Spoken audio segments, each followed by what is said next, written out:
Ladies and gentlemen, it is a pleasure to welcome you to the final program in the 6-day symposium. This is ending the 30th year of the North Idaho College Popcorn Forum and Convocation Series. I've had several questions today, and I want to take the opportunity, since I've had those questions, to tell you just very briefly how that has happened. When I arrived here as a very, very young man, 30 years ago, that's why I'm still not too old. I was a young Turk out of graduate school. I'd been on campus a few days, and I said, I think it's really important, in addition to classroom instruction, that we have a series of programs in a lecture format. And I asked the division chair at the time and the administration if I could start something called the Popcorn Forum, and they found that awful amusing that I would call it that. But I wanted to have an unusual name, and I wanted to also be tied to something that would be present at the forums, in this case, popcorn. And over I'm asked, well, what is that? And I said, you've answered your own question. So it's a real special evening for me to say that we are closing out our 30th year of this series. And I also want to make a statement to you that it's only because of you over this 30 years it has survived.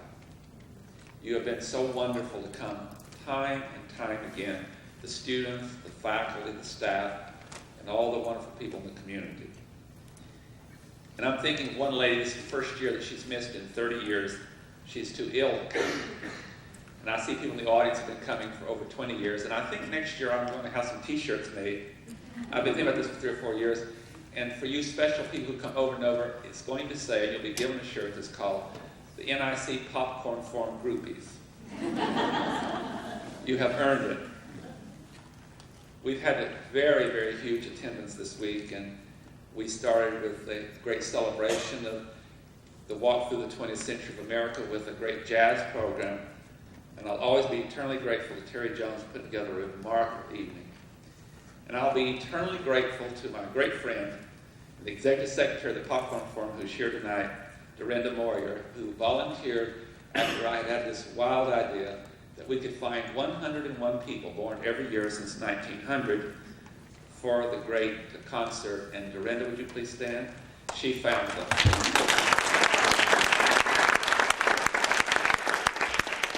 And it was a challenge sometimes to find someone. We have had great contact, for example, with the senior citizen centers over the last 4 months, and the hospital and the birth of babies, and all of those things that caused that to happen. It has really been, for me, I think, a historical year in IC in that sense, that it was our one chance and opportunity, as we left one century to move in another one, to bring into a room 101 people to celebrate. Everything we've done this week is on videotape, as it has been in past years. It's cataloged in the library, and I'm going to just take the privilege to say that we have 3 goals for the Popcorn Forum. 1, to share with you really some wonderful people while you're here this week. Number 2, we share them with a different audience over the television program that airs throughout the summer. These people, many of them, have been taped on television, and that's a second audience. And number 3, we put all of them in the library so that when we're not here, future generations can take a look at what you've seen and also appreciate it. Those have been my 3 goals in sharing these special people with you. The other point I want to make is that in that 30-year period, it's only been the last 5 years that we've used this format of pocket performances. And it really has succeeded. Our largest attendance ever has been over the past 5 years. And it's remarkable, the great scholars that have come from around the country to play, famous people in history, but they've been also accompanied by a remarkable thing locally, and that is all of these people, both on and off campus, who dedicate themselves for 4 or 5 months to prepare a character, much reading, much dedication, and they shine with their performance. I'm going to verify and justify this format by telling you about a gentleman who came to me yesterday, and he brought his 15-year-old son, who did not want to come because it was a lecture. He required him to come, and I was just so overjoyed with this. They went to hear Dr. Martin Luther King Jr., and the young man was so excited, he said, I'll visit the panel, and I'm going home and write an essay. That's what it's about. It really turns people on to the learning process. And my final comment is that every year that we do this, we have this incredible support from all of you and great kind comments, but we also every year have someone who is unhappy with us. And that's okay too. But what I want to leave with you, that it is opportunity of free speech to debate whether you like or dislike what happens. But I want to tell you why we do it. If you will look at your program whenever you have an opportunity, we have a mission statement. We live by that all the time. And that mission statement is that we want this to be a free market of ideas. We want it to be a great open debate of issues from the far right to the far left and everything between. And if we do that, we increase the opportunity that we will all be better thinkers and doers as human beings on this planet. And as long as I run the forum, that will be my mission and goal as it is the committee. And finally, I would say that we have an incredibly special committee that works 12 months to put it together. It's a big team. We'll be meeting in about 2 weeks, and you can make note now that next year the program will be the first week of April. I just wanted to make those statements and opening up all of you still here, and I want to get to the program, but as we close it out, I thank you very, very much for your great support. We've never had a popcorn forum in which there weren't people there, and that's always been a relief. But I'm also taken to the fact how many today at 1 o'clock, spring break has come upon us at Idaho College, and yet we still had 150 people here at 1 o'clock this afternoon. And again tonight we have probably 70 people. So thank you, and we look forward to year number 31. With that, as we conclude the 6th day of the series, and today the topic is one of my favorite, politics. We've had a panel this afternoon in which we had distinguished historical figures played, such as Senator Barry Goldwater and President Harry Truman, and Senator Margaret Chase Smith, and President Woodrow Wilson, and Frances Perkins, the first woman cabinet member. Tonight we also have 5 very special visitors to our city, and also a 6th person who's going to respond to them. Each of our very, very famous and distinguished guests has been given an allotment of 8 minutes, and our timer will let them know, and then I shall let them know that we move on. It is a great pleasure to welcome to the state of Idaho and the city of Coeur d'Alene and the campus of North Idaho College one of the most famous first ladies, a woman of great grace, and she will always be remembered for that and some changes that she made at the White House. She was the first lady of this country from 1961 through 1963, and she lived from 1929 to 1994. She's returning to share her thoughts with you. Would you please welcome the First Lady, Jacqueline Kennedy Onassis.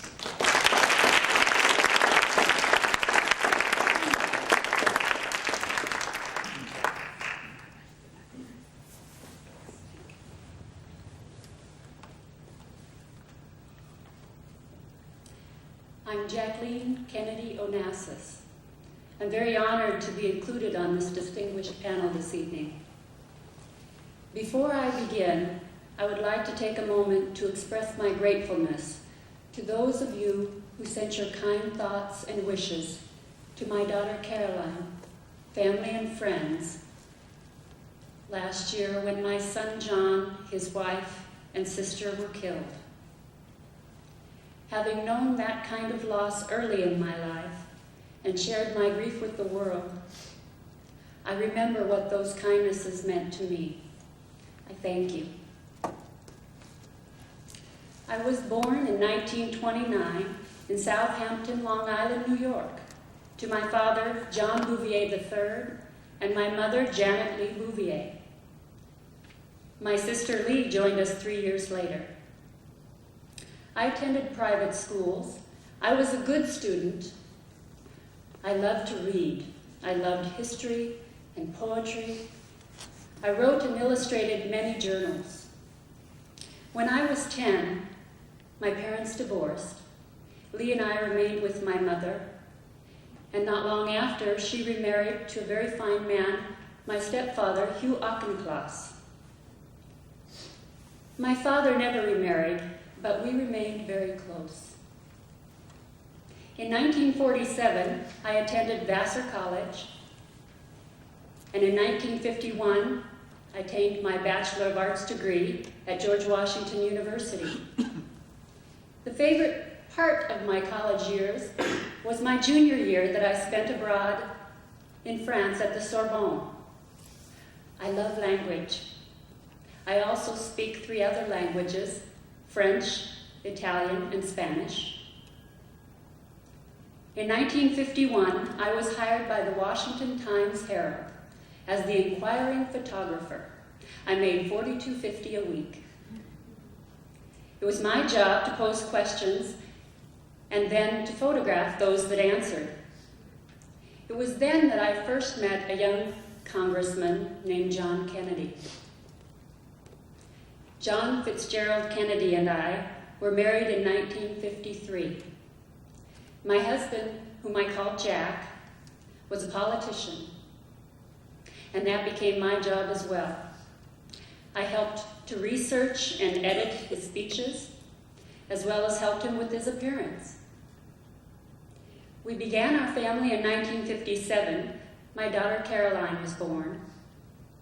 And in November of 1960, Jack was elected 35th President of the United States. 2 weeks later, our son John was born.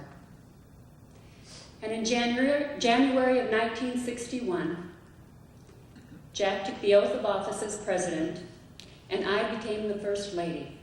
I was 31 years old. Those years in the White House were very fulfilling. I worked toward the restoration of the White House to its original historical significance. With assistance, I researched through the Library of Congress for original furnishings and artworks. We secured private donations, and in 1962, I gave the first televised tour of the White House. In August of 1963, our son Patrick was born. Patrick was not able to survive, and 3 days later, he died. It was 4 months later, in November, that I felt strong enough to accompany my husband on a trip to Dallas. I imagine there are some of you that are curious as to what happened that day that my husband was shot and killed. There are no words to describe it. What sustained me following Jack's death was the presence of my children. They needed me, and if I failed them, then nothing else much mattered. President Johnson offered me an ambassadorship to Mexico. I turned him down. I felt that it was time to return to private life if possible. I moved my family to New York. It was now time to focus on my children. I wanted to give them a sense of who they were, respect for themselves and for others, and to be true to themselves. For I've always tried to remain true to myself, and I will do so for the remainder of my life. I first met Aristotle Onassis when I was in the White House, and these years later, I renewed that friendship through my sister Lee, and we became close. In 1969, I lost someone again very close to me. Bobby Kennedy was shot and killed. He had been a real strong strength for my children and myself. It was then that I accepted Aristotle's proposal of marriage. I was 39 and he was 62. There were headlines that read, "Jackie, how could you?" I could not remain the Kennedy widow for the rest of my life. Ari rescued me at a time in my life when it was engulfed in shadows, and for that I will be eternally grateful. Ari's health began to fail after his son died in 1973, and in 1975 I became a widow for the second time. I was 46 years old, and it was time to begin a new chapter in my life. I am most proud of my children. I feel they are my finest accomplishment. My daughter Caroline graduated from Harvard Law, And in 1986, she married Edwin Schlossberg. And not long after that, I became a proud grandmother for the first time. My son John graduated from Brown University of Law. He worked with the Public Defender's Office. And then he focused his time and energy toward creating and editing a new magazine called George. My love of books brought me to a new path. I became a career woman. I was editor at Viking Press, and then I moved on and became senior editor at Doubleday. I was also involved in grassroots organizations at that time in New York City to help restore and preserve historical landmarks. We worked to restore Grand Central Station and St. Bartholomew's and Parish House. I believe if you take care of the past, you can look to the future with hope. In 1993, I was diagnosed with non-Hodgkin's lymphoma. We began an aggressive treatment, and it was fairly successful, but a year later, it had returned. And in May of 1994, I was 64 years old, and I passed away from this world, surrounded by my family, my friends, and the books I so loved. I'd like to leave you this evening with these thoughts on my life. I am proud to take my place in history as more than just a symbol, but as a woman, through the privileges afforded me, worked toward the preservation and restoration of America's rich cultural endowment. And through all our children, this legacy will live on. Thank you.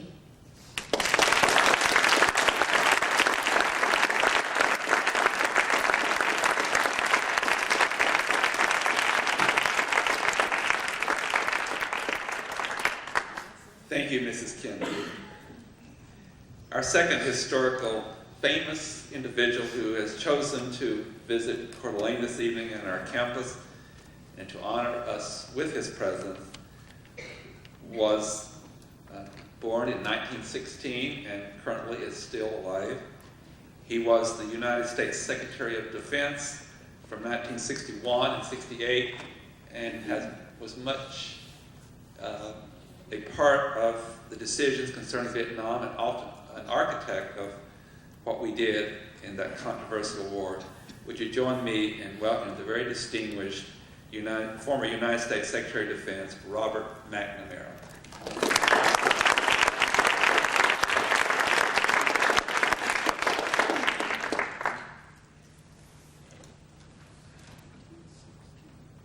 Thank you, Tony. It's a pleasure to be here with you all tonight.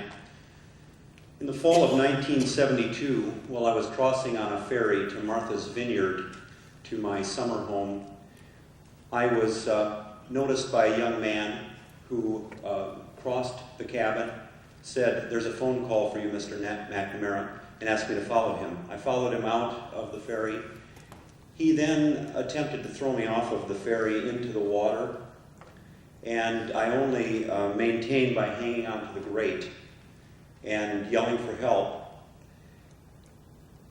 The other passengers came, took him off of me, and I did not press charges.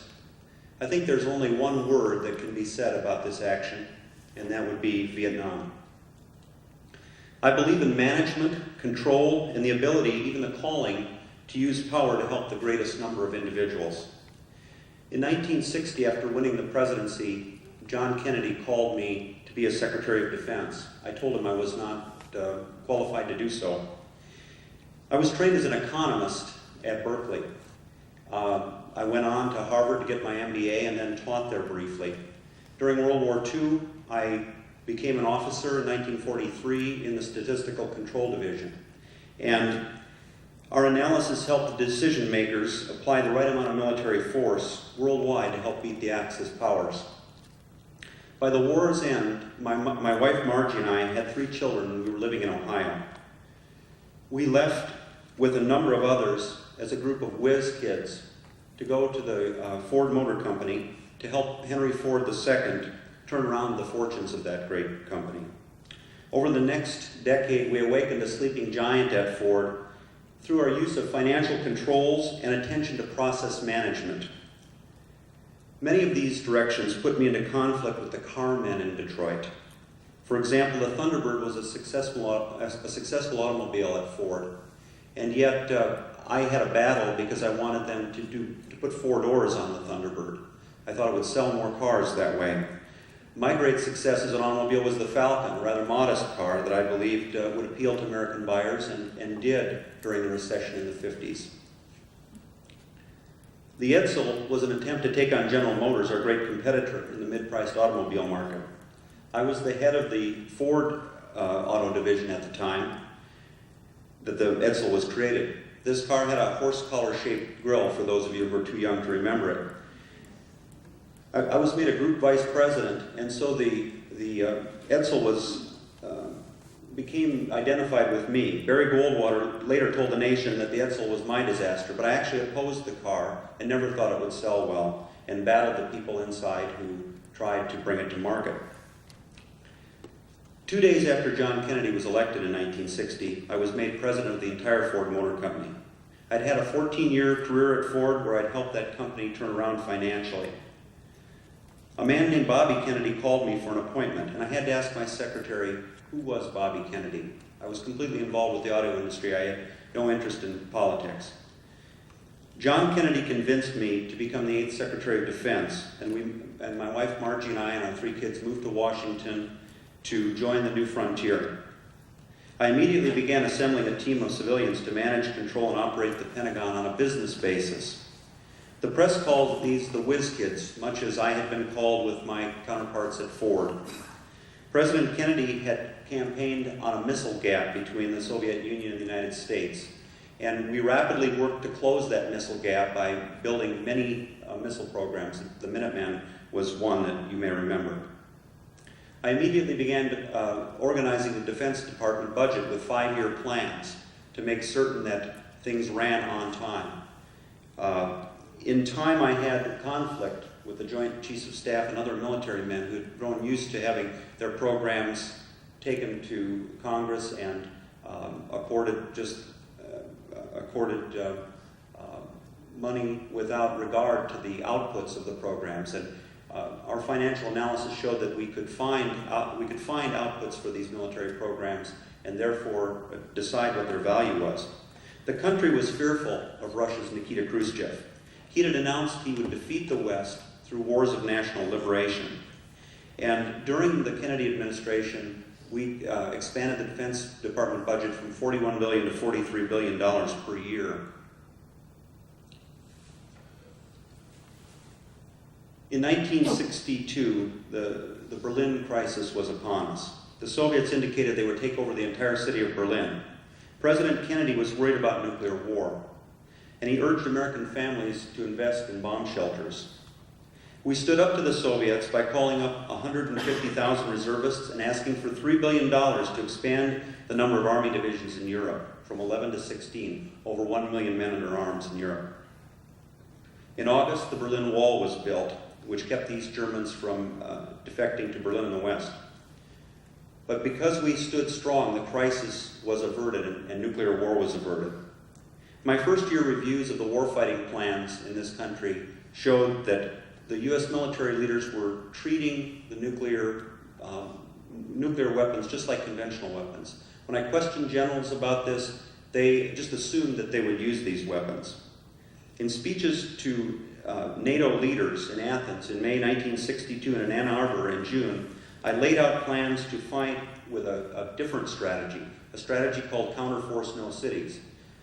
What this meant was that if the Soviets attacked Europe, we would attack their military targets, but we would not fight by using nuclear weapons against the cities. Later on, though, as the arms race continued, I developed a different strategy, which is called assured destruction. As the Soviet Unions also increased their number of armaments, this eventually became known as mutually assured destruction. The idea that you have deterrence when each side has so many nuclear weapons that neither will use their weapons.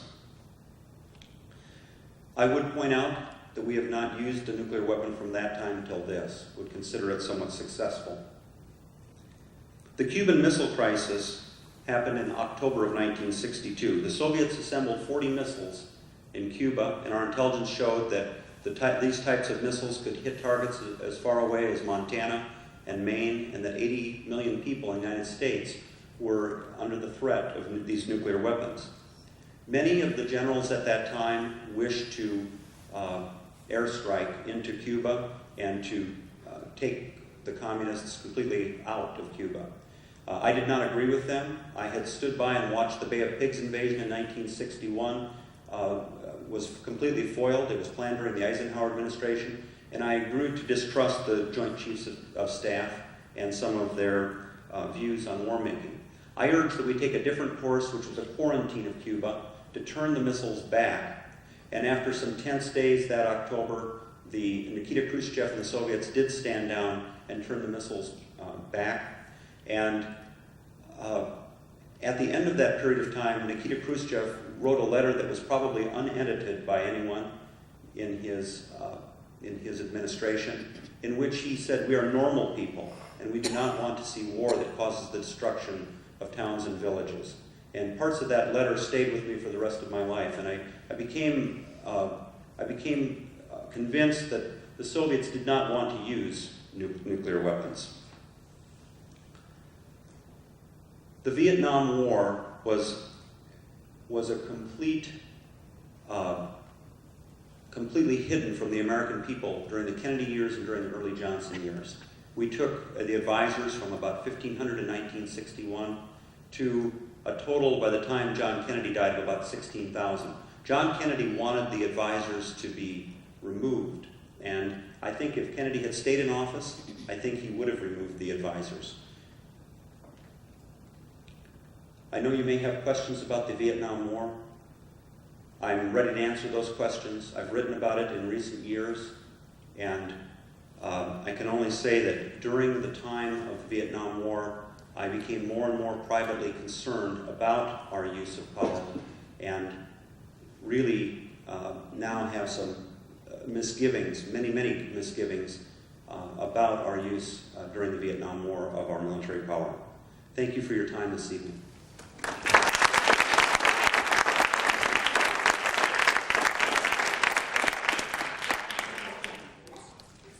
Again, all of these addresses really do create a lot of questions, and we will invite those questions in a little while.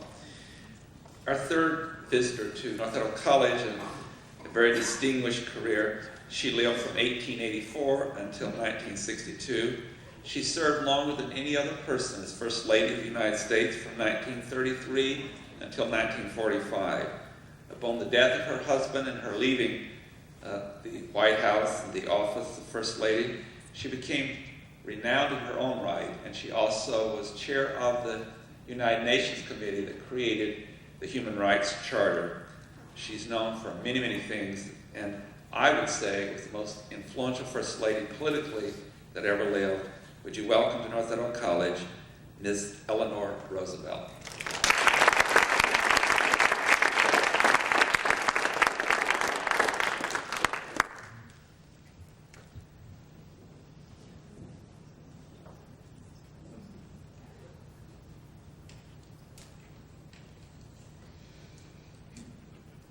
The thing you must remember is to do the things that you think you cannot do. My father called me a sensitive child, a person of remarkable strength.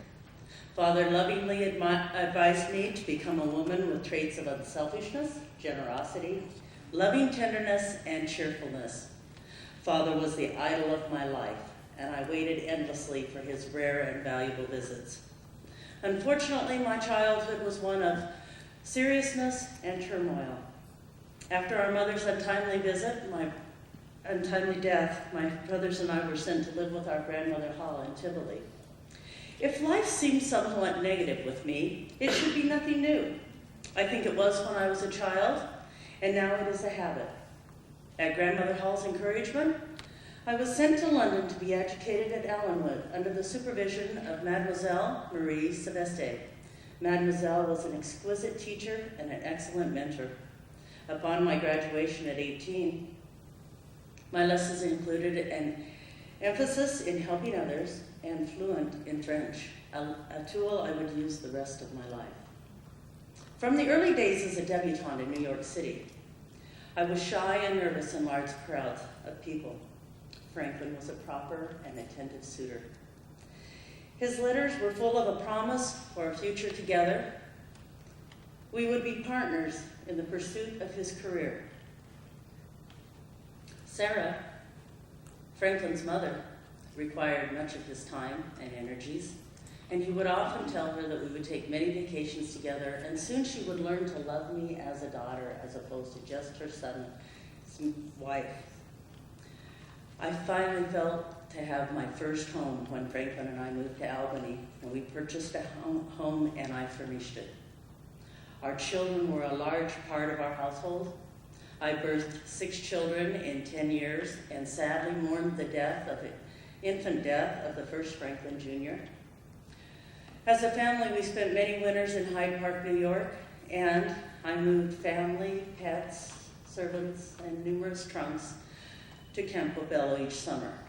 Still, I missed my own work, helping others as I had done before I married Franklin. At age 34, the bottom dropped out of my own particular world. I faced myself, surroundings, my world honestly for the first time. I came to the realization that I had not been the best mother. I never understood childhood and its processes. I had not been a perfect wife to Franklin. However, I could run a household, organize and hostess teas and dinners for the many business associates of Franklin. My own career was about to unfold with the beginning friendship with Elizabeth Reed. I found the strength of this woman in the pursuit of my speaking career. Lewis Howe was a principal help with the first speech that I wrote for the League of Women Voters. That rumpled little man helped me write that speech, and I memorized every word. He taught me the principles of public speaking. Have something to say it, and sit down.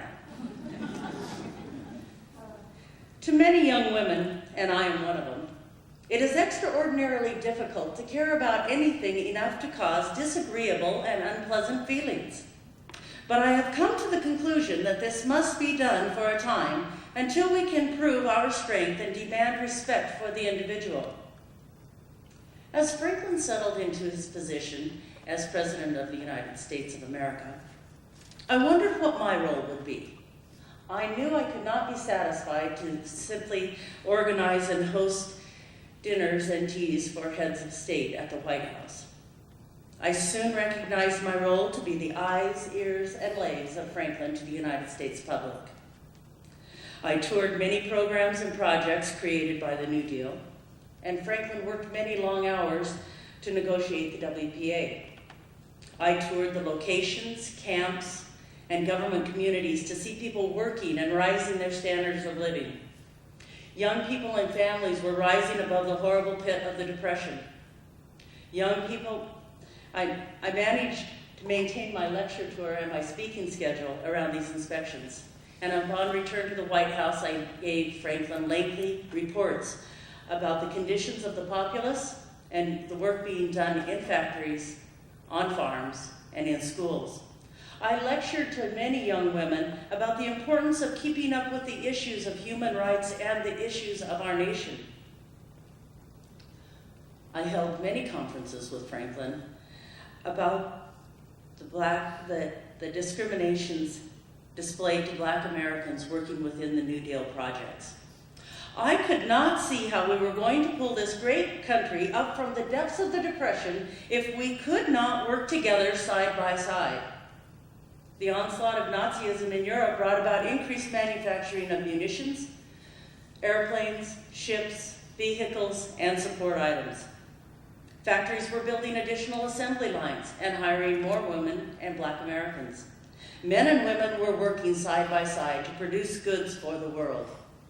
The treatment of Black Americans during this productive and economic period of growth and development was very unsatisfactory. How could we promote patriotism if we did not treat all citizens equal? Black workers were awarded low positions and paid low wages. Blacks were not given the same treatment in the Army or Navy training facilities. Such a waste of money for additional manpower and duplicated services to segregate blacks and whites when they were training for the common goal of democracy and freedom. With my respected friends, Philip Randolph and Walter White, I went to Franklin regularly with these racist issues. But change was slow to come as Franklin thought changes in military discrimination would cost much needed votes from the Southern Congress members concerning the issues of war. The race question is agitated because people will not act justly and fairly to each other. There were so many injustices during the war, beginning with the Nazi invasions of the European countries and discriminations to the Jews. Black Americans were being trained as only mess soldiers, and Japanese Americans were herded into internment camps. The guarantees of the Bill of Rights must never be surrendered, even in the face of national disaster.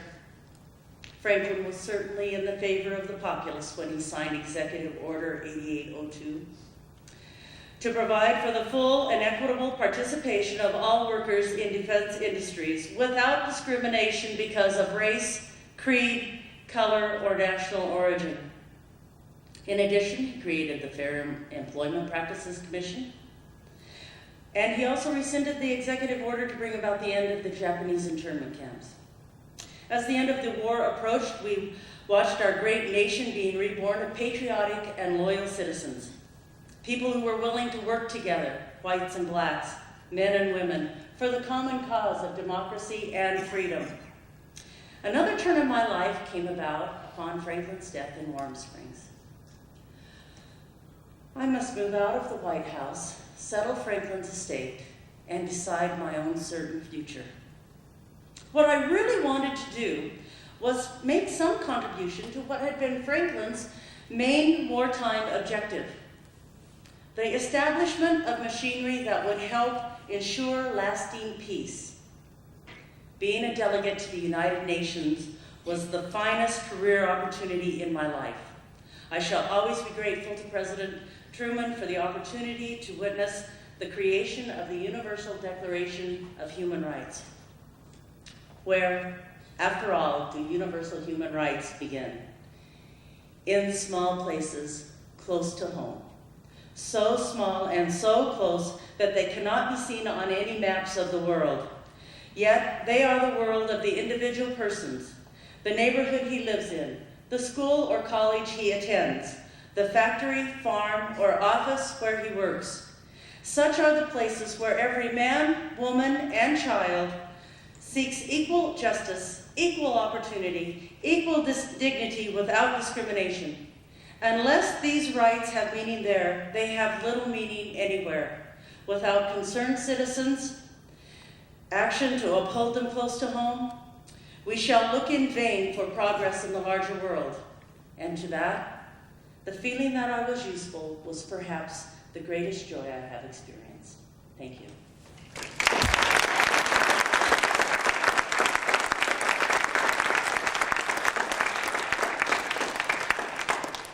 Thank you, Mrs. Roosevelt. Our next distinguished guest lived from 1858 until 1919. He is known for many things, both domestically and internationally. He was the 26th President of the United States. Would you join with me in welcoming to our campus the 26th President, the Honorable Teddy Roosevelt.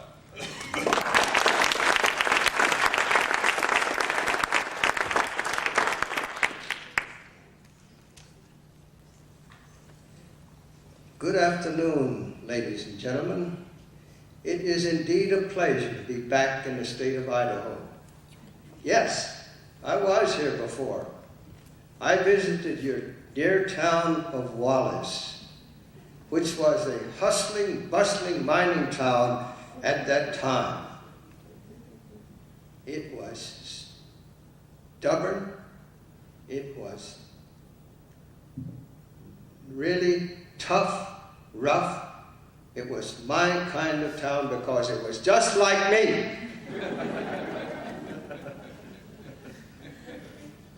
My name is Theodore Roosevelt. I was the 26th President of the United States. Let me interject here for just 1 minute that the former speaker was my niece, the daughter of my brother, Elliott Roosevelt. I was born in New York. My father came from an old Dutch family.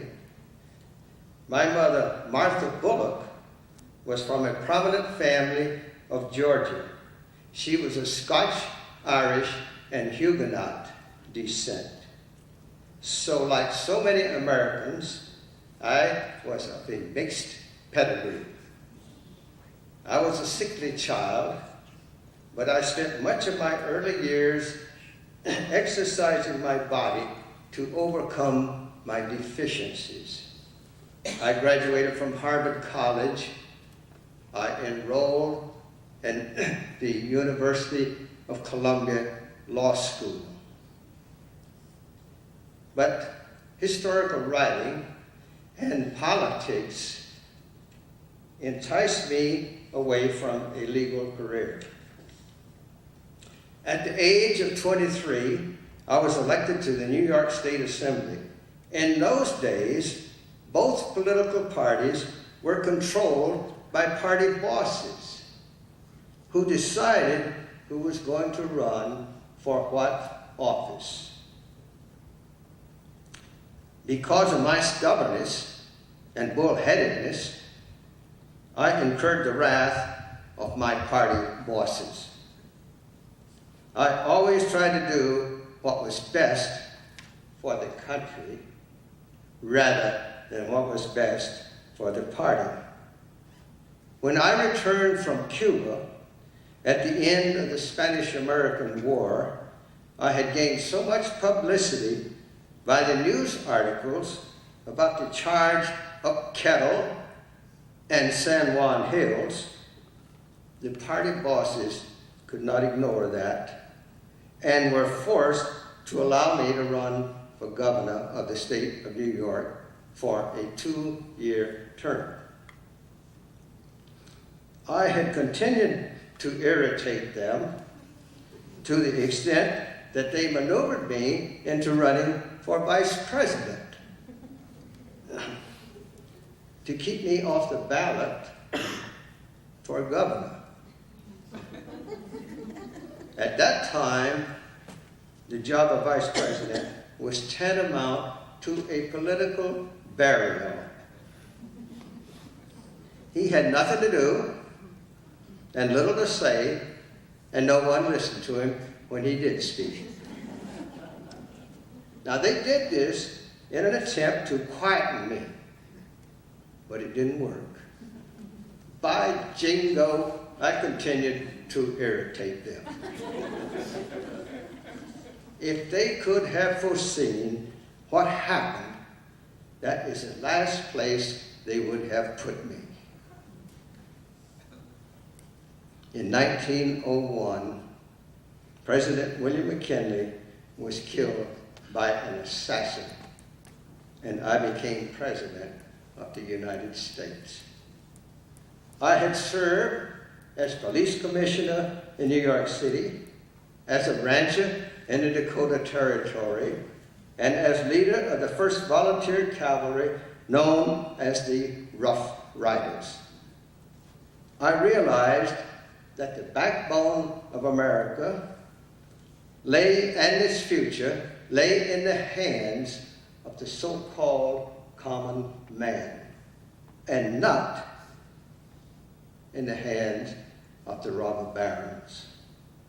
I determined to do everything I could to further their cause. They were the true patriots of this country. Now, as far as the robber barons, it's not to say that they didn't contribute to the building of this nation. They did. But they did it for selfish reasons.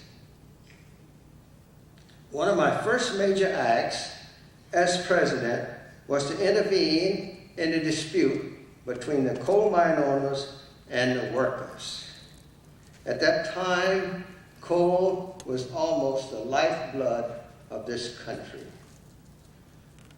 The workers were demanding a raise in wages, and they deserved it. The owners refused to even negotiate. I took the side of the workers, and by jingo, we won. I used the Sherman Antitrust Act to break up the giant corporations who were strangling the competition.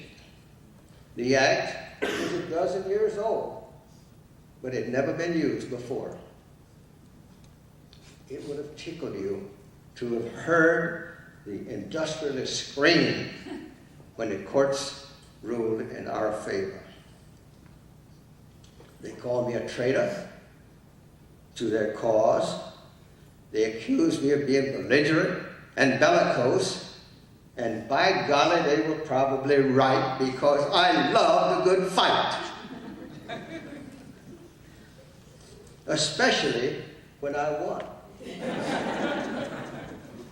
And I won more than I lost, because the people were with me. I established the first national park in the world when I set aside the Yellowstone Range as a park for all the people. Today, over 1 million people a year visit Yellowstone. I fought to build the Panama Canal, which is still one of the greatest engineering feats of all time. It was one of my greatest accomplishments. I am proud of the part I played in that venture. In 1907, I assembled the greatest fleet the world has ever seen. They called it the White Fleet because I had them paint all of the naval ships white. I sent it around the world because at that time the European countries still looked upon us as an upstart nation. By jingo, that got their attention. Critics called it gunboat diplomacy, but I called it speak softly and carry a big stick. I chose not to run for re-election after serving 7 years in the White House, but in the next 4 years I became disenchanted with my party. In 1912, I formed a progressive party, which came to be called the Bull Moose Party. Regretfully, this resulted in the election of the opposition party. During World War I tried to volunteer and raise a brigade as I had done in the Spanish-American War. President Wilson denied me this opportunity. He thought I was too old and that I could better serve the country by staying home. I did what I could to raise funds for the war, but I never forgave Wilson for denying me the opportunity to sacrifice my life on the battlefield for my country. After the war, I retired to my home, Sagamore Hill, in Long Island, New York, where I died in my sleep on January 6, 1919. Thank you very much.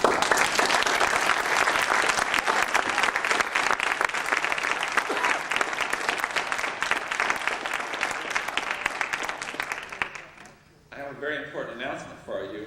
Mr. Theodore Roosevelt, our 26th president, will appear again in Idaho in late August in Wallace, Idaho. He'll be accompanied by, or greeted by May Hutton and Mother Jones and others, and after he speaks in late August in Wallace, there'll be a high tea with the residents of Wallace. Is that not correct, Mr. Roosevelt? Yes, so I hope you can come in August, and I'm not joking. Our next speaker lived from 1920 until 1998. She was a congresswoman from New York from 1971 until 1977. And one thing in particular to be said about our next speaker, she is not shy. She was very outspoken and she dealt with many very important issues including women's issues. Would you welcome to North Idaho College the distinguished Congresswoman from New York, Bella Absky.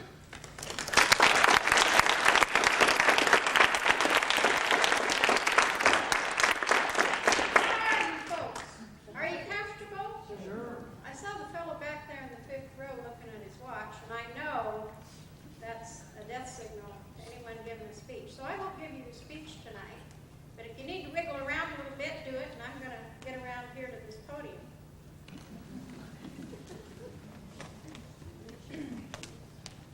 Now there's more popcorn back there and some water. I've been described as a tough and noisy woman, a prize fighter, a man-hater, you name it. They call me Battling Bella, Mother Courage, and a Jewish mother with more complaints than Portnoy. There are those who say I'm impatient, impetuous, uppity, rude, profane, brash, and overbearing. Whether I'm any of these things, or all of them, you can decide for yourself. But whatever I am, and this ought to be made very clear at the outset, I am a very serious woman. Now you might wonder how I got to become so uppity, the child of Jewish Russian immigrants. I would go with my grandfather to synagogue, and I would take my place behind the curtain where the women sat. And that's when I started thinking about women's rights and justice. I loved my grandfather, Wolf. He died when I was 12. My father was a peaceful man. He had a butcher shop in Hell's Kitchen. To protest World War I, he renamed it the Live and Let Live Meat Market. He died when I was 13. There was no one left in our family to say Kaddish for him, the prayers for the dead. I went to the synagogue and I asked and received permission. Every day for a year I said Kaddish for my father. This left my mother, Esther, alone to raise me and my sister, Elaine. She had a good sense of herself, and she was a practical woman. She fully believed that her daughters could do anything, so we did. I was president of my freshman class in high school and later on of the student council. I got my BA from Hunter in 1941. Since they wouldn't accept me at Harvard Law School, I went to Columbia Law School and graduated from there in 1947. After I graduated from Hunter College, I went on a spring break trip down to Florida, and there I met my husband, Martin. My dearest friend, my best critic. He was a support to me all of my life. I started practicing law, concentrating on labor law, and helping indigent blacks in the South. Joe McCarthy was one of my targets. What a man. His paranoia about communists led him to torture people in the entertainment industry. I defended them. In 1961, women in America became concerned about atomic bomb testing above ground. And I and my friends formed Women's Strike for Peace against that nuclear testing and against the Vietnam War. In 1969, I threw all of my energy and efforts into getting John Lindsay reelected as mayor of New York, and then that putz wouldn't even give me a political appointment. Can you believe it? Here I was, 50 years old, a Jewish woman. I decided to run for Congress, and I won. I was one of 9 women amongst 426 men in the House of Representatives, the first Jewish woman in Congress. On the first day, I introduced a bill to stop the war in Vietnam. I was the first person in the House of Representatives to call for the impeachment of Nixon. I was the chair of the subcommittee on government information and individual rights, and I was instrumental in getting passed the Sunshine Law, or you better know it as the Freedom of Information Act. When I ran for office, I ran on the platform that this woman's place is in the House of Representatives. There were those who criticized me for being outspoken. I told them, women have been trained to speak softly and carry a lipstick. Those days are over. Some people criticized me for becoming one of them, meaning, I suppose, the political establishment. Well, I told them I am an activist. I'm the kind of person who does things at the same time that I'm working to create a feeling that something can be done. I don't intend to disappear in Congress, as many of my predecessors have. My role, as I see it, is among the people.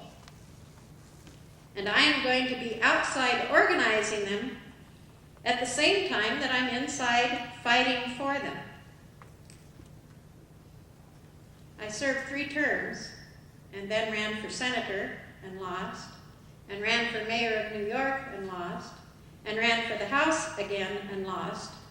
And you might think that I would have been discouraged, but I wasn't. I continued on work with the United Nations, going to forming in 1971 the National Women's Political Caucus with Gloria Steinem, Betty Friedan, Shirley Chisholm, Patsy Mink. You know those names. We encouraged women to burn their bras and anything else they needed to burn to be free. In 1991, I helped form We Do, Women's Environmental and Development Organization. In 1992, I attended the Earth Summit in Brazil. In 1994, I took those issues to Copenhagen and to Cairo. In 1995, I attended the Women's Conference in Beijing, helping to form policies that are still being carried out today. In 1998, although I was in a wheelchair, I attended the UN and gave a 45-minute address. I would like to read you an excerpt from that speech. I know that the time we have on this planet is what we make of it. Security is what we all seek, but it also comes from within, from inner strength. It emanates from our ability to love and treasure the peoples of the earth, especially those with whom we may not necessarily agree or who are different than us. When we talk of the empowerment of women, we are simply talking about releasing what is inside each of us. Our responsibility is to use this power to offer a fundamental challenge to today's elitist policies. The following day, my daughter took me to the hospital where I underwent heart surgery. Although I survived the surgery, I died on March 31st, 1998, from the complications following that. Thank you.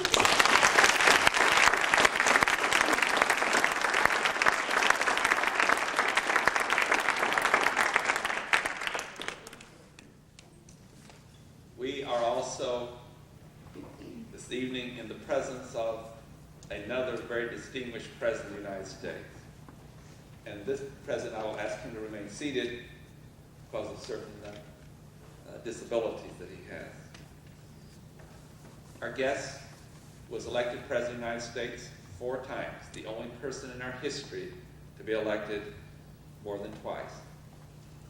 He was really, with his staff, the architect of a change in economic policy of this country called the New Deal. He also led this country through the most threatening war of our survival of democracy in our history, World War II. He also was the president that took on the U.S. Supreme Court in a way no one else has. He attempted to pack the court because they were voting against his New Deal program. He lost that battle but won the war when he got their attention. He also later appointed members of the court that support his programs. His wife is here this evening, and what we've asked him to do in about a 5-minute period, taking a minute or so with each one, this distinguished president who lived in this country from New York, as President Theodore Roosevelt, who is a relative, did, from, in his case, 1882 until 1945. The distinguished President Franklin Delano Roosevelt.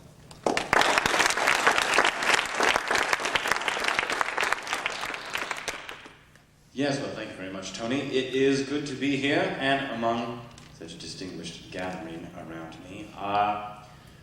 I'm actually anxious to hear the questions that will be asked of all of you, and so I will keep my remarks very brief. But, Jackie, it's very nice to see you. We have never met before, of course, but your husband and I have a great number of things in common, it seems. While he had the New Frontier, I had the New Deal. We're supposed to debate later who had it harder. But you certainly have had it very tough, and I'm deeply regretful of your losses and your wonderful children and your wonderful husband, and hopefully we can learn a great number of things from you today. Mr. McNamara, you and I would have differed.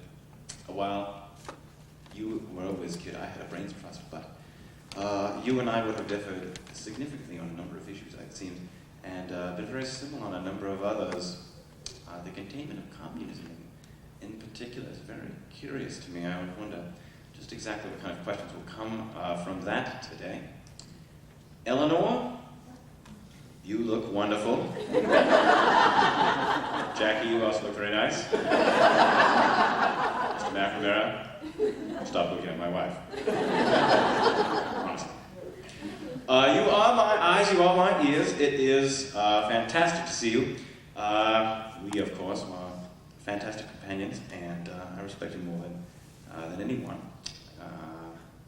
However, in accordance with your speech, you always told me what I should do.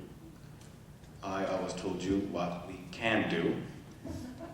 And everything always turned out very good. In retrospect, maybe I should have paid a bit more attention, although I was very, very, very happy to hear your wonderfully insightful stories and your great travels across this nation.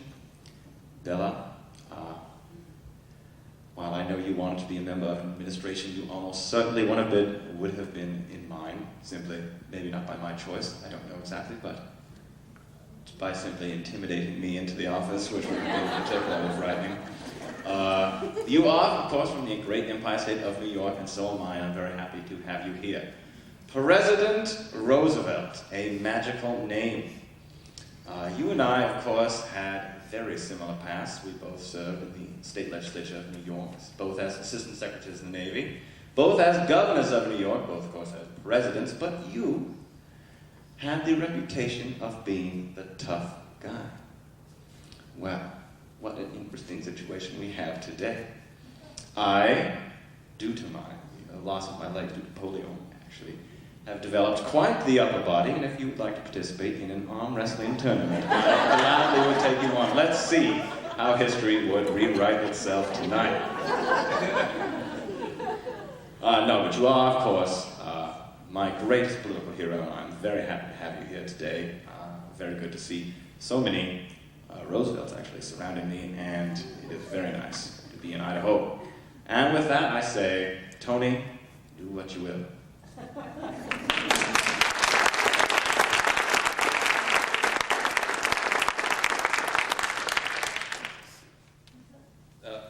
President Franklin D. Roosevelt, for those great people in our audience tonight, we don't want them to fail to be involved in everything. Today, when you were speaking before an audience at our college, your mic went bad.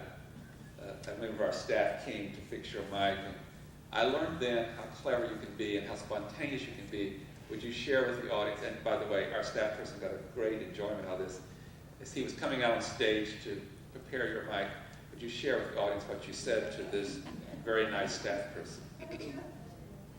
Yes, well, hello. Almost again.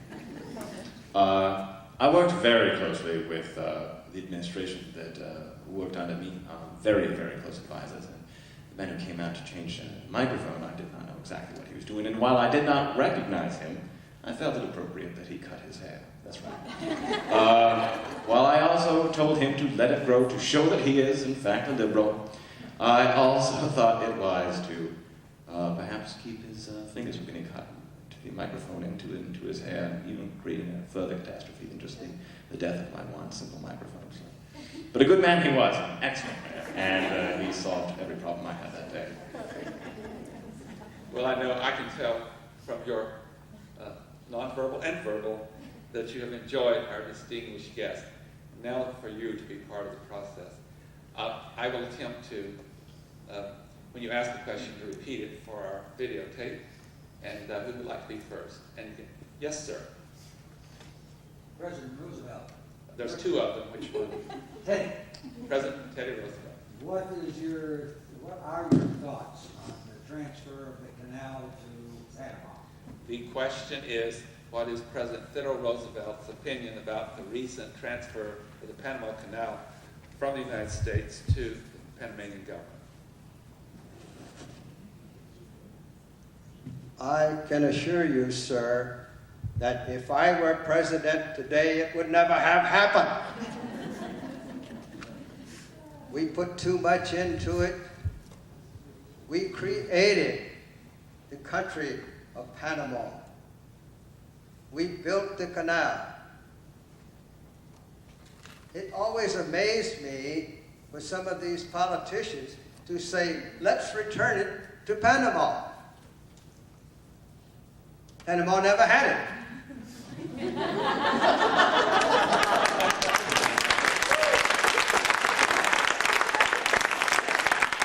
belonged to the country of Colombia when Panama broke away and we got permission to build a canal. I would never have given in on that, sir. And thank you for the question. Thank you.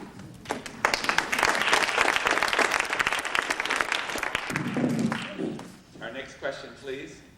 Yes, please. This is directed to Mrs. Onassis and Mrs. Roosevelt. Mrs. Kennedy and Mrs. Roosevelt will get this question. With the change in politics today and your strong influence in the White House, what are your thoughts on the possibility of having a woman president? With the change in politics today, year 2000, and the fact you were in the White House, what is your opinion on a woman president, right? Mrs. Kennedy.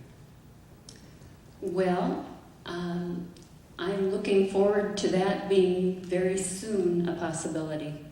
I believe that should be absolutely happening soon. Mrs. Roosevelt, would you put the mic up? A woman is like a tea bag. You never know. How did I do that? Yeah, you never know how strong she is until she's in hot water. Women are very, very resilient and very much able to evaluate the issues, and a woman in the White House would be very appropriate very soon. Thank you.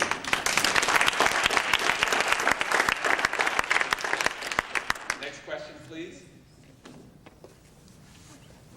This is your opportunity. Yes, please. This is a personal question for Eleanor Roosevelt. Mrs. Roosevelt, until recently, the lives of the presidents the private lives have been just that, very private. But it seems to be well established that your husband had at least one mistress, possibly more, while he was in office. Were you aware of this? And if so, why did you choose to handle it the way you did? Oh, this is most personal. Dr. Ken Wright asked Mrs. Eleanor Roosevelt, I want that on record, Dr. Wright, that in most recent times, personal lives of presidents and their families are no longer very private. Based upon that fact, it is rumored, it is alleged, insert that word, that your husband had at least one or more mistresses. And why did you handle it as you did, Mrs. Roosevelt? Franklin and I were great partners in our agreement to marry and pursue his career.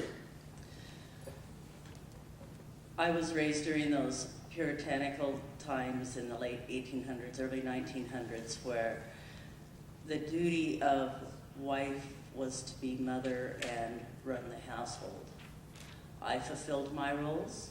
Franklin was a proper father and a suitable husband and a fine breadwinner. And we had a wonderful partnership and love. Mr. Roosevelt, I think you might want to address this question also. This question was not asked to me, and as such, I am not going to answer it. However, I would like to sit over there, if that's possible.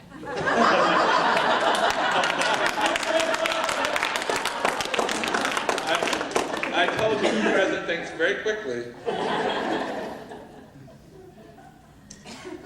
Dr. Wright, you could, the path he took was he wasn't addressed to him, but you might address it to him if you wish. Next question, please. Yes, ma'am. For Mrs. Onassis. Yes. You were doing very successful work at Viking Press, and then suddenly you moved on to Doubleday. Can you share with us what your reasons were for leaving?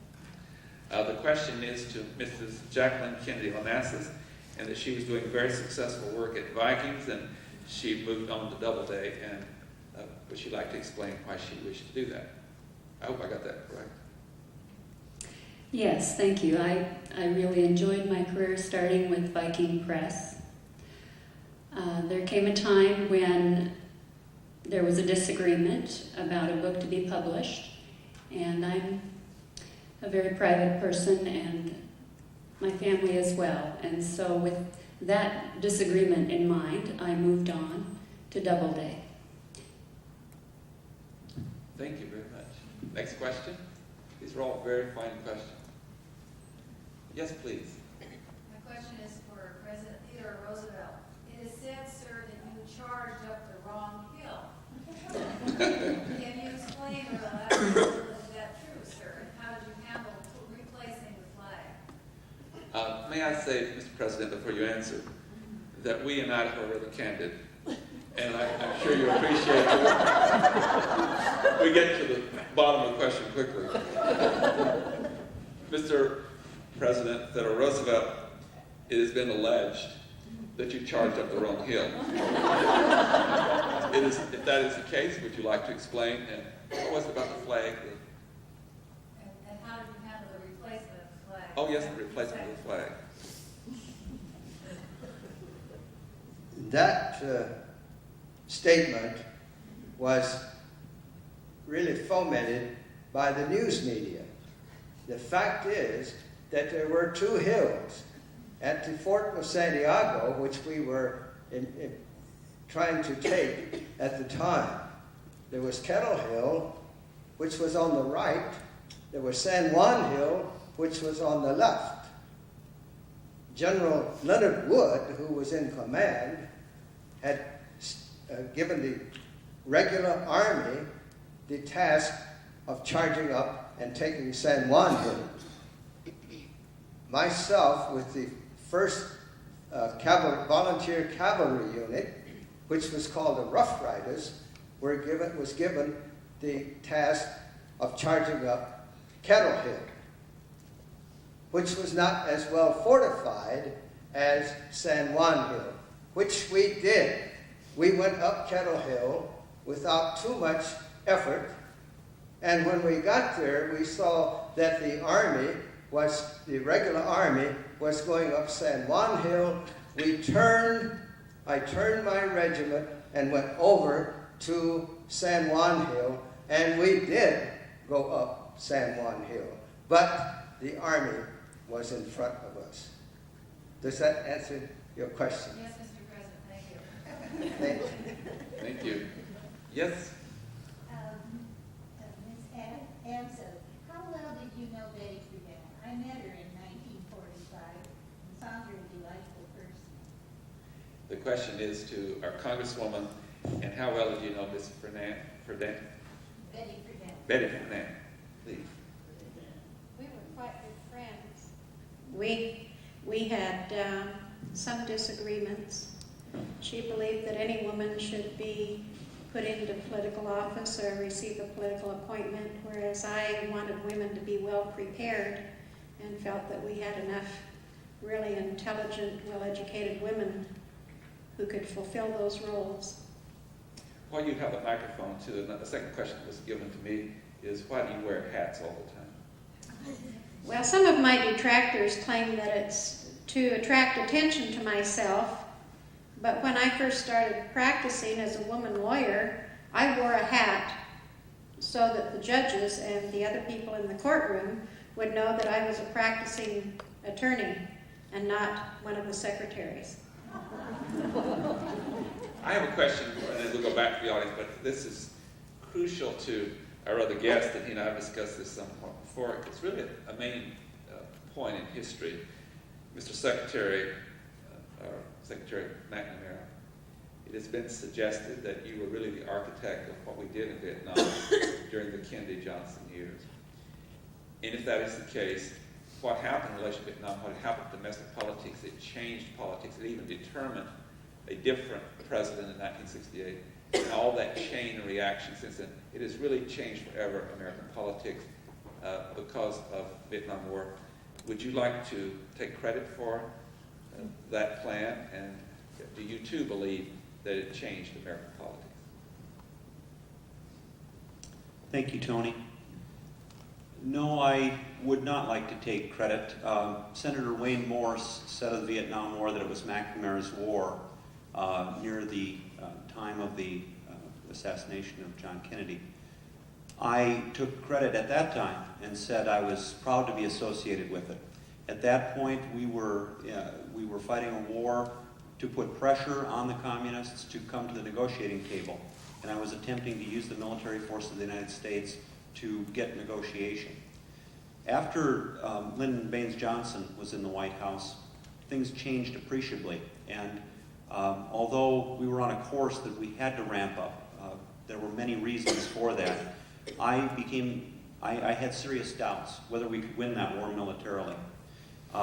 Those doubts continued on until I needed to leave. Publicly, I was for the war. Privately, I had many doubts. Certainly, Bobby Kennedy attempted to change my mind and even resign in protest, which I did not do. There is some thought that I was given the presidency of the World Bank so that it would silence me after I left the administration, because I could not speak out as the head of a world organization that had many constituents, had 106 nations. As far as the Vietnam War changing, I certainly believe that it did change very much the politics in the country. Much of what came in the 70s was as a direct result of the war. And I now believe that we made mistakes, that I made mistakes, that others made mistakes, and that had we conducted the war differently, things would have very much changed. And you did indicate that in the book that you did publish in the 1990s. What you're stating there. Yes. Yes, I and have spoken, not only the book you're referring to in retrospect covers some of that, what people have called an apology. I think of it more as squaring my public statements now with what I believed privately at the time. I was nothing if not loyal to the people that I served. Okay, thank you. Next question from the audience. Anyone? Well, you've had a very long week. You probably have asked questions all week. It's wonderful to see you, and wonderful with your energy you still have at the end of the week. If we don't have another question, we have one final thing before we adjourn. This is really very important part of the Chautauqua format. Dr. Clay Jenkinson, who is, I think, the most renowned Chautauqua performer in the world, and he teaches workshops, and I know that you're agreeing with me. He's given us a lot of great lessons, and he said one thing that's really important to do before adjourning is to ask the individuals who've been in character to come out of character and to have a statement. And I have a certain format I use, and I do television shows with these individuals, and I do the same as I do on television. Let me introduce who they are, and then I have a question for each one, and we'll be able to, I'm sure, adjourn about on time at 8:30. I will start with Donna Bain, who's here. She is a colleague at North Idaho College. She's a very gifted individual, an educator. We thank you for taking on this role. And Dorinda Moore called me one day and said, we found truly the person who looks exactly like Jacqueline Kennedy.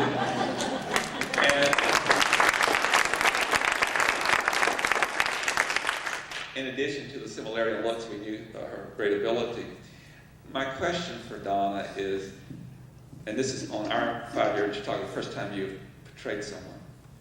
What I'd like you to really share is after this experience of working these months and studying and performing and so forth, how has it affected you personally in relation to how you perceive your life, so forth, or how it affects other people that you are communicating with? It's an open-ended question. I just really would like you to share with the audience what kind of experience have you had with the role? Well, it's true. I have been told I have a resemblance here.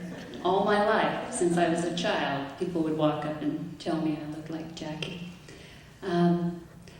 Well, it was quite an experience for me. Last year at the forum, Mona Klinger stopped me and said, "You, next year, Jackie Kennedy." And I didn't think anything more of it until fall when they talked me into going ahead with it. I read 5 books, many magazines, looked at 2 videos again and again and again. But I've always had kind of a fascination with her by nature of my looks, I guess. And so I was actually quite eager to begin to learn about this woman who, although she lived a very private, or a public life, she was really very private. And I know that I've really have an admiration for the way she lived her life with strength and poise, and really was true to herself in the face of things people said. She remained true to her heart, and that's exactly how I want to live my life. So you have been affected. Well, you already obviously have carved out a way in life, but it somehow, does it give you some other ideas or strength after seeing what she did? Oh, yes, yes. Like her, my child, I would say, is one of my greatest accomplishments, too. And family is so very, very important to me, as it was to her. But she became a career woman later on in her life, and I, too, am kind of following that path. And so it's wonderful to have that kind of connection. Let me say, before going to the next person closing, you were wonderful, and we're delighted that you did it. You've added great quality to our program.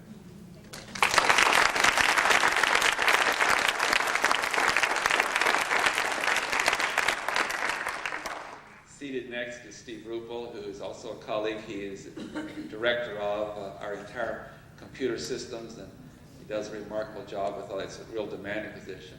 Steve has done other characters. I've known Steve a long time. He's also had experience acting, and he's in all these roles very, very good. And so, Steve, again, I'm grateful to you. You were so willing to do it.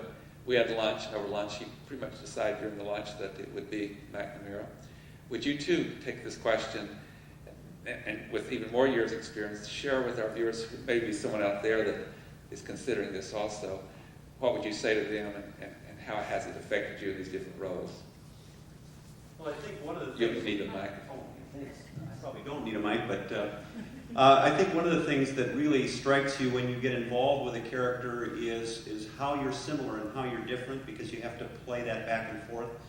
You want to play on your similarities, and you want to try to work out your differences and become that person. But inevitably, in this kind of scholarship, you have to read many, many books and really study. What you find is that you resonate with the character. You feel the character's humanity, and you end up understanding more about yourself because of that. I think with McNamara, one of the things, I was a conscientious objector of the Vietnam War. I had nothing but scorn and contempt for Robert McNamara. Learning what I did about him was probably, the key thing was that people's public life and their private life are very different things, and the higher you go, the tougher it gets. And I think that all of us that are quick to criticize people in power probably need to sit back and learn a little bit more about them and find out what they're really about as a human being. One of the things, I'll just close with this, Sam Brown, who was an anti-war leader, came with McNamara's daughter, Kathleen, to dinner. And they tried to be cordial with each other, but McNamara was a feisty character, and obviously Sam Brown, as an anti-war activist, was very committed, and they kind of clashed and fought with each other at dinner. At the end of the evening, Sam Brown turned in the doorway and said to McNamara, "A person that walks through the mountains can't be all bad." And they both acknowledged, that's about all they'll acknowledge about their conversation, that they said that. So I think that there's something beyond the formal, the public person.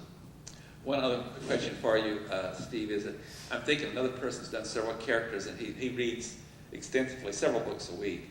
And he said when he reads, he just reads rather rapid and so forth. But when he did the character, he said you have to read totally different than if you're just reading about someone than when you're going to do someone. Did you have that experience? Oh, absolutely. You have to go back and check facts. And I think with this particular character, who was so factual and really was almost a machine gun of statistics during, well, he lives today in his life, that it's difficult to do that and become that and have that at your fingertips. Yes, you definitely, it's kind of a back and forth kind of reading, and you find yourself in the index a lot. Yes. Again, didn't he do a wonderful job?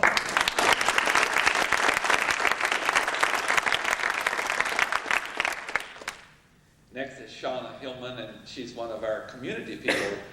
On all of our presenters are on campus.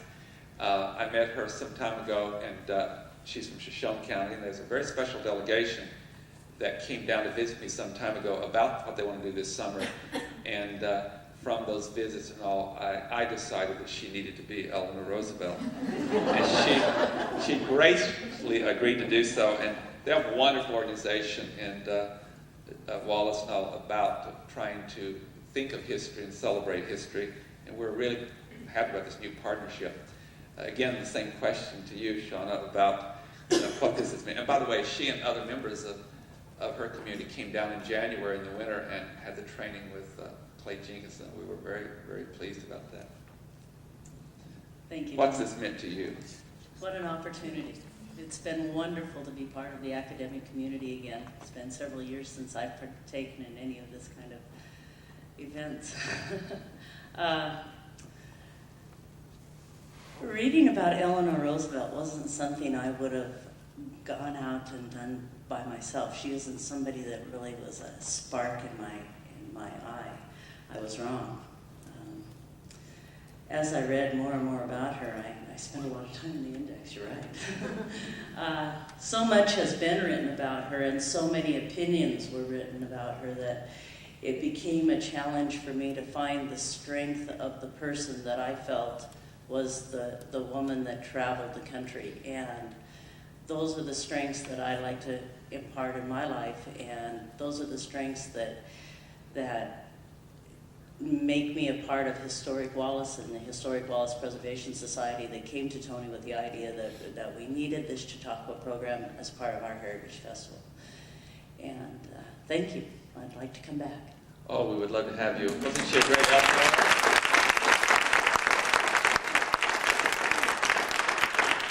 Next, I introduce you to my new friend. That's one thing about this, I get a lot of new friends around the country.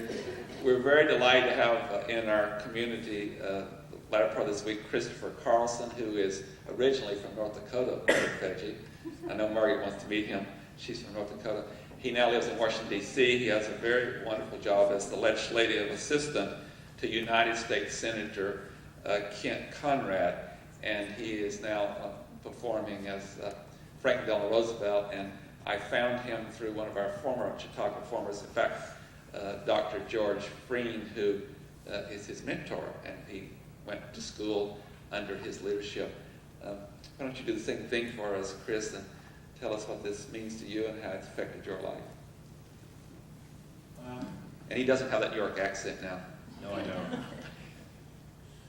Well, anyone who's very interested in history, sort of, especially American history, has to sort of naturally fall into the study of FDR, and especially if a person is very interested in the history of the presidency, then it's almost impossible not to get well involved with FDR. The big movements, the Great Depression, the Second World War, obviously are very interesting periods, and to know FDR is to know a certain amount of suffering, to know a certain amount of humanity in a place where you would not believe it to be, essentially an American aristocrat. If the purpose of life is to become well-rounded, then there's few things better than one can do than study Franklin Roosevelt, and for that reason, I suppose, I'm very happy that I've gotten to know him so well. And it's very nice to come to Idaho. I never thought I'd be quite here exactly today, but it has been a very good time, and thank you very much. Thank you.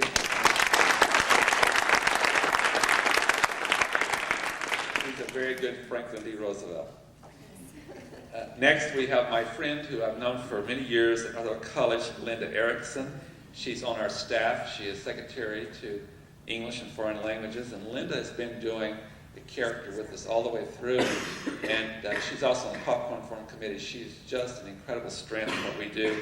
And one quick story about her, and then she'll give you her experience.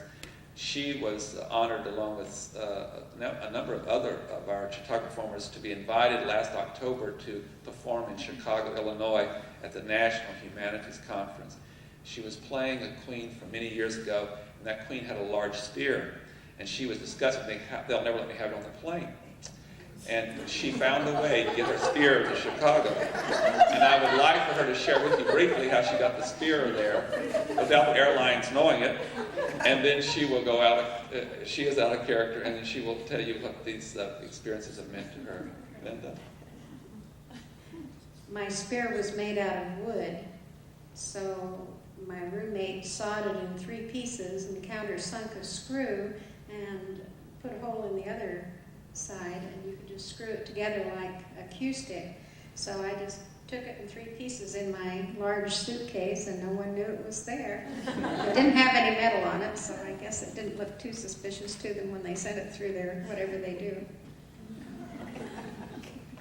This is Bella is the 4th character I've done, and she's the first character that I've not chosen myself. And I'm just really grateful to Tony for choosing this woman for me. I wouldn't have known her nearly as well. And I only know her well enough to know that there's much more to be known about her. She was a woman of incredible energy. From the time she was a child, she had incredible energy, incredible wanting things to be better for people around her, men and women both. When she was 12, she collected money on street corners to start her Jewish homeland. When she was pregnant with her 2nd child, she traveled to Mississippi to make an appeal for a young black